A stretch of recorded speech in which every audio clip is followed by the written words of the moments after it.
حضرت سیدنا امام اعظم ابو حنیفہ کی کنیت ابو حنیفہ ہے۔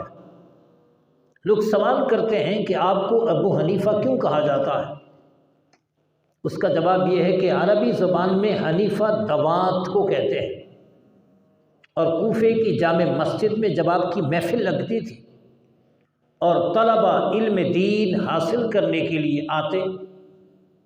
تو پھر ہر طالب علم کے پاس دوات بھی ہوتی، قلم بھی ہوتا، امام صاحب بتاتے جاتے، پڑھاتے جاتے، فرماتے جاتے، لکھنے والے لکھتے جاتے۔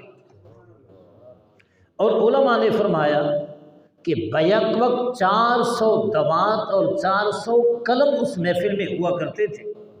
جن سے وہ لکھتے تھے۔ تو چونکہ آپ کی محفل میں دواتوں کی کثرت ہوتی تھی،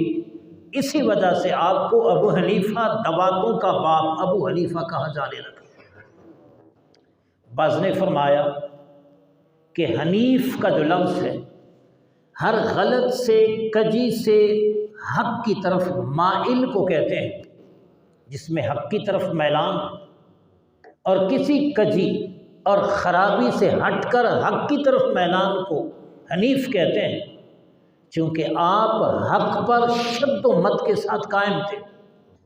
اور ہر غلطی سے، غلط عمل سے، غلط عقیدے سے، غلط نظریے سے، غلط مذاہب سے